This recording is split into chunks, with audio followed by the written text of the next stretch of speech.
Hello, kabiyaheros! Tara at samahan niyo ko sa isang biyahe papunta sa probinsya ng Aurora. Sa nakaraang video ay nagpunta tayo sa Dingalan. Ngayon naman ay papakita natin ang mga ibang pasyalan sa Aurora. Umpisahan natin sa Di Tumabo Mother Falls, Baler Lighthouse, Sabang Beach ng Baler, at ang sikat na Balete Tree. Sa videong ito ay puro pamamasyal at pag-explore sa probinsya ng Aurora gamit ang ating motor. Tara, umpisahan na! So dito sa Angeles City, Pampanga, magre-reset tayo ng trip natin para makita natin ilan yung tinakbo natin sa biyaheng ito papuntang Baler, Aurora. Let's go!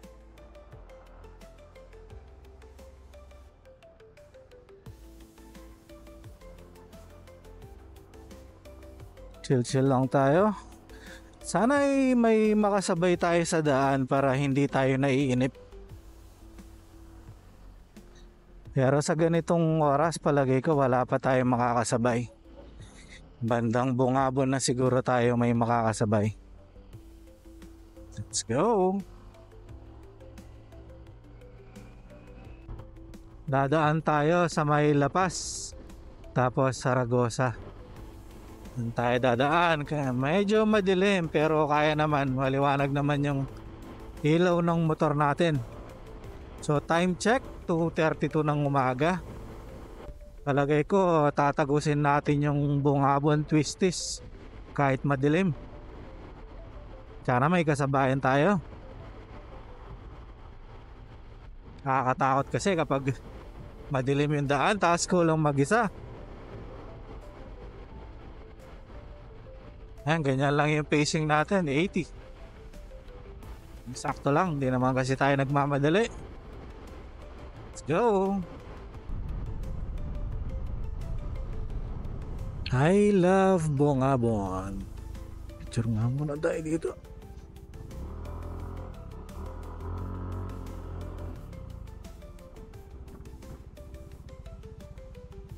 Yan guys, time check 4:06, nandito na tayo sa Bungabon. Yan yung arko ng Bungabon. Let's go! Ayan naman yung view dito sa Bungabon. Grabe, puro green talaga dito.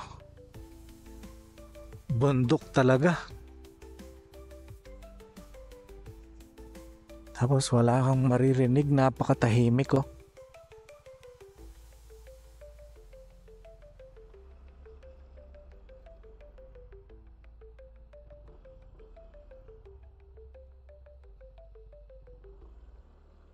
Ilog din yata yan, may mga kubo-kubo eh.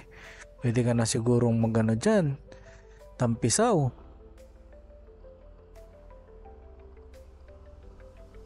Let's go, 37 kilometers pa.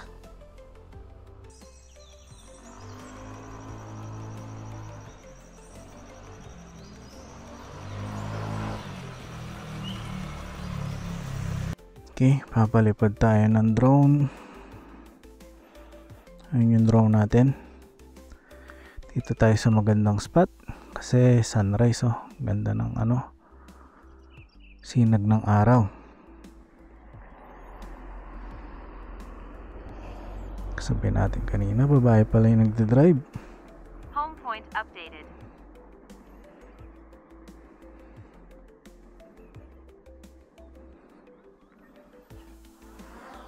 Home point updated.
nakasignal doon.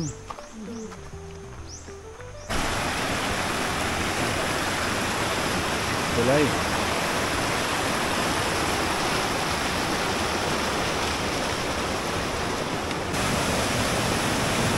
May patulit ng tulay.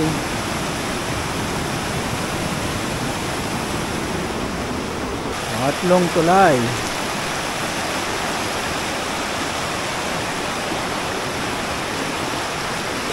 Si Ate Nini yung tour guide.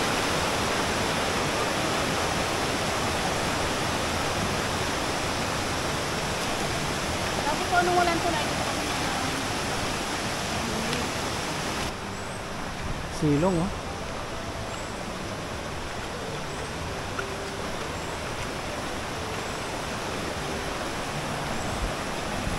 Pang-apat na tulay na to, te ah.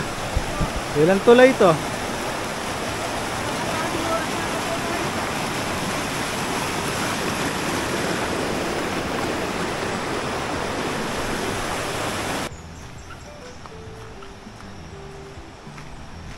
Lampas na tayong kalahati, no, te?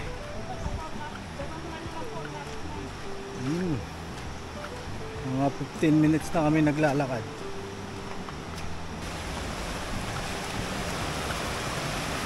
Panglimang tulay. Saan galing yung tubig ng falls na yan? May father po, sir. May father Ah, may pader pa. po. Oh, meron ding anak yan. Kung dinaanan po natin kanina dinuro po sa inyo, ito lang matapos. Ah, nagpawisan na ako ah.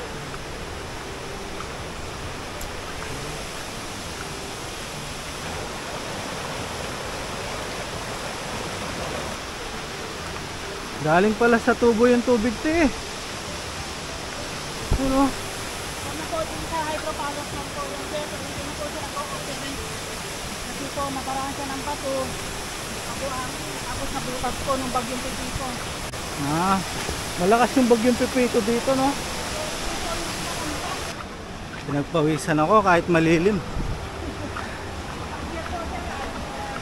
Ano yan, te? Dam yan? Opo. Ito yung pinakadam po ng mother. Ah.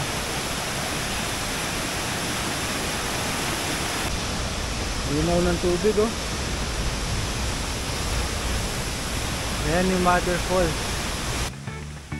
Ang Dito Mabo Falls ay kilala rin bilang Mother Falls. Ito ay matatagpuan sa San Luis, Aurora. Isang tanawin na matayog na talon at ang tubig ay bumabagsak sa malamig na natural na pool. Isa ito sa mga dinarayo ng mga bumibisita sa Aurora dahil sa ginhawang dulot ng malamig na tubig at kamanghamanghang taas ng talon. Sa halagang 30 pesos na entrance ay ma-enjoy mo na ang malamig at napakalinaw na tubig. May bayad na 300 pesos sa mga tour guide at goods na yon para sa 5 katao. Magdala na lang kayo ng malalaking plastic para hindi mabasa ang inyong mga gamit dahil sa lakas ng bagsak ng tubig ng falls ay nakakagawa ito ng parang mga ambon.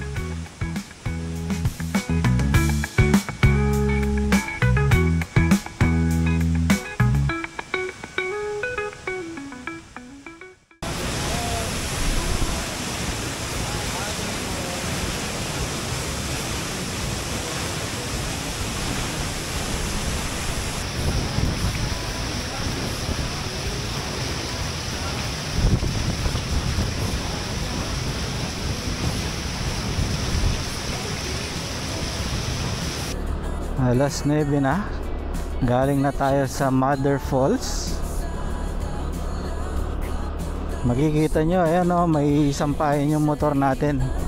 Nampay natin yung towel para matuyo. So dito daw tayo liliko.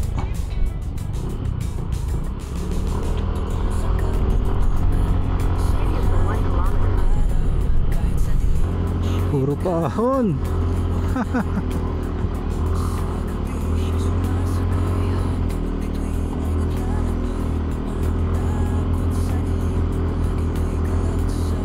Meron na naman matarik na daan. Yung tricycle tinulak na, oh. Itong Innova mukhang kukuha ng buwelo. Tito Montero. Dito daw papuntang Baler. Ano, ginagawang daan, no? Grabe, ano yun dun? Tarik, oh.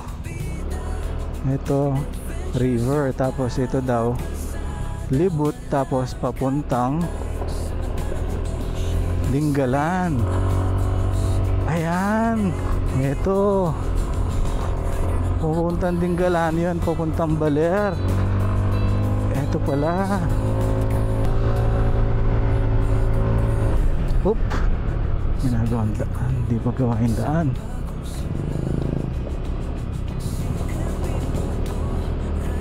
Oh, buti na lang bago yung ano ng motor ko, bago yung gulong.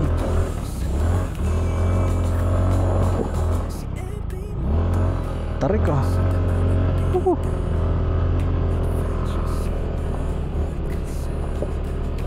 Tarik ka dun.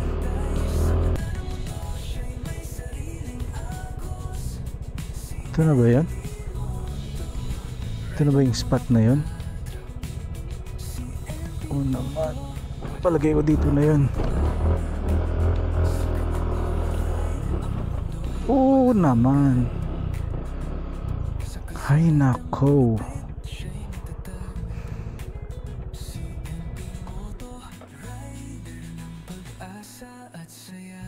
Grabe, oh. Ganda. Ganda, oh.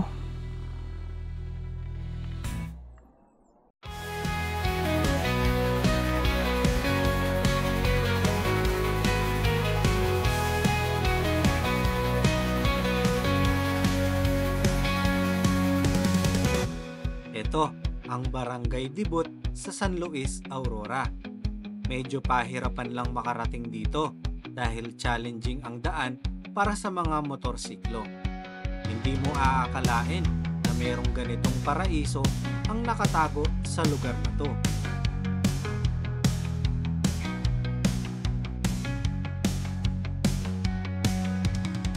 Ayun guys, time check 10 na ng umaga. Nandito tayo ngayon sa Dibut View Deck. Yan, o, pakita ko sa inyo yung motor natin. Tapos ito yun. Hindi naman talaga siya view deck, pero parang yun naman yung view. Diba? Ganda, diba? Ganda dito sa Dibut, oh. Tapos ang daan na yan papuntang Dinggalan, kaya lang hindi pa siya tapos. So ngayon nandito na rin tayo. Puntahan na natin itong Dibut Beach. Check natin. Although hindi naman tayo maliligo dito, pero check natin kasi ganda, galing doon sa taas eh. Ito ang Dibut Beach. Ganda, no? Beach, tapos katabi niya bundok, oh.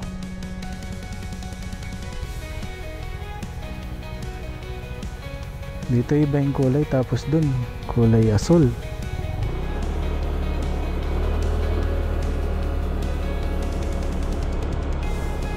May mga cottages din. Welcome to Baler, Aurora. Let's go.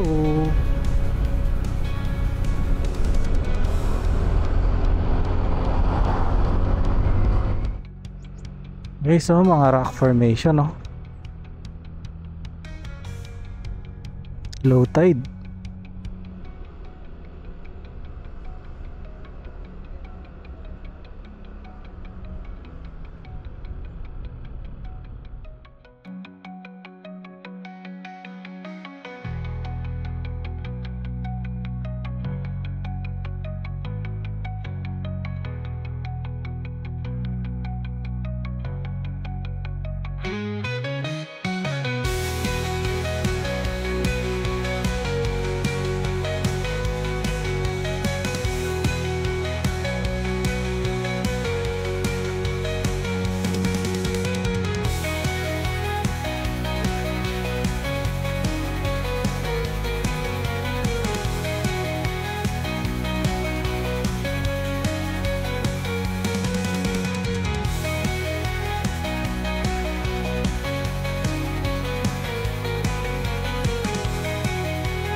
Sinubukan kong tagusin yung di ka Salarin Cove, kaya lang sarado, di ko natagos. Pero may lighthouse pala doon, nakuhanan ko ng ng drone, yung lighthouse saka yung beach dyan. Ngayon naman may nadaanan tayo doon, yung Dugusit Falls, sa tabi lang siya ng daan. Check natin.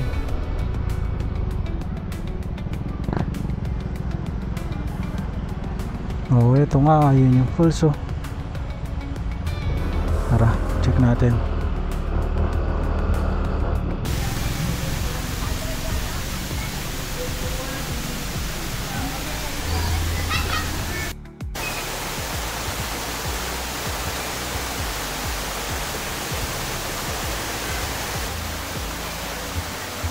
Linaw din yung tubig, ayun lang yung daan, tapos ayun yung falls.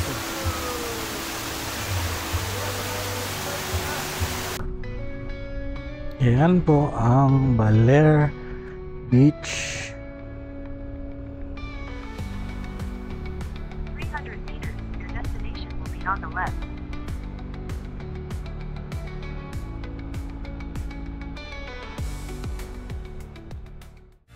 Rolling down the avenue, the city hums my name. Ang Sabang Beach sa Baler, Aurora ay isang tanyag na destinasyon sa Pilipinas. Kilala bilang lugar kung saan ipinanganak ang surfing sa bansa. Matatagpuan ito sa Barangay Sabang na may 2 kilometro ng gray sand na nakaharap sa silangang bahagi ng Karagatang Pasipiko. Ang Sabang Beach ay may malalakas na alon na angkop para sa mga baguhan at bihasang surfer.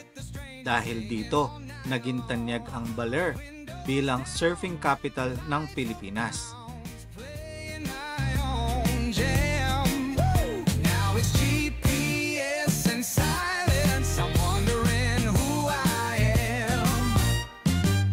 Oh, the funky dude with the gold sunglasses.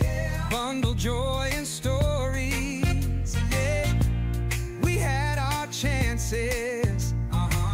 Man, you won't believe it. They'd hang on every word. Now it's just the hum of tires.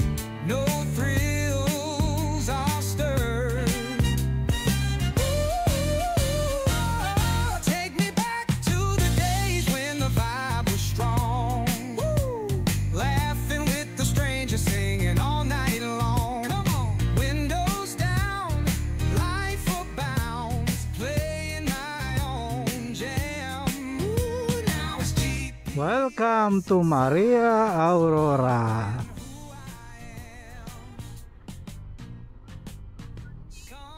Mahaba-haba din tong Maria Aurora. So pauwi na tayo. Napag-desisyonan ko na hindi na ako mag-overnight. Guys, meron pa pala tayong pwedeng puntahan na isa pa, Ito pala yung Balete Tree dito sa, actually Maria Aurora na to based dun sa Arco, pero sabi nila is Baler Aurora pa. So puntahan natin yung Balete Tree bago tayo umuwi. Let's go. So kung pupunta pala kayo dito sa Balete Tree, 20 pesos yung babayaran nyo sa barangay. Tapos meron daw 30 pesos na babayaran dito sa entrance dito sa Balete Tree. The next right onto Valley Park entrance. Laki ng Balete Tree. Dito sa loob.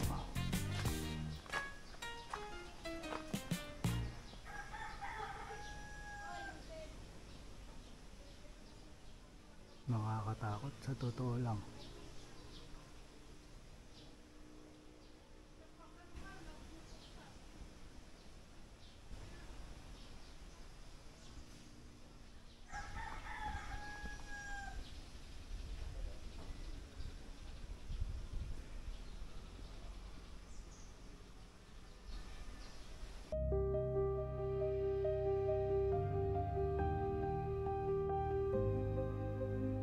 Ang Balete Tree o tinatawag ding Millennium Tree sa Maria Aurora, Aurora ay isang pambihirang likas na yaman na matatagpuan sa Balete Park sa Barangay Quirino. Ito ay isang malaking puno ng balete na may tinatayang may edad na 600 taon. Kaya't itinuturi ito isa sa mga pinakamatandang puno sa Pilipinas at Asya. Sa mga lokal na komunidad, ang Balete Tree ay itinuturing na tahanan ng mga espiritu at nilalang mula sa mitolohiyang Pilipino tulad ng kapre, tikbalang at diwata. Ang mga kwentong ito ay nagpapalalim sa misteryo at kahalagahan ng puno sa kultura ng rehiyon. Tiyak na ikay mamamangha sa taas at lapad ng puno ng balete. Kaya kung ikaw ay magagawi sa probinsya ng Aurora, idagdag mo to sa inyong papasyalan.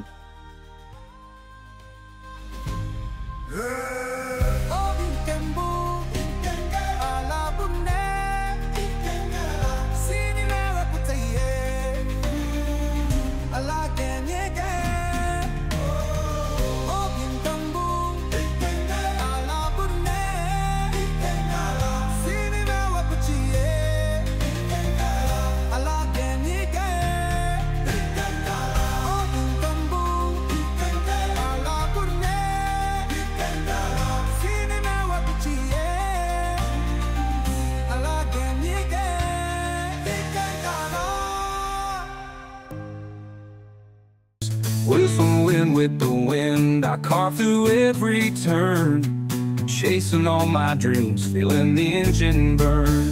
I've got my old guitar strapped on the back, a bag of memories tucked inside this leather sack. Riding through the valley. Dito na natin tatapusin ang video. Salamat Aurora sa magagandang pasyalan. I-enjoy na lang ang daan pa uwi dahil bangkingan. See you sa susunod na video. I leave the past behind, searching for a future that I'm glad to find.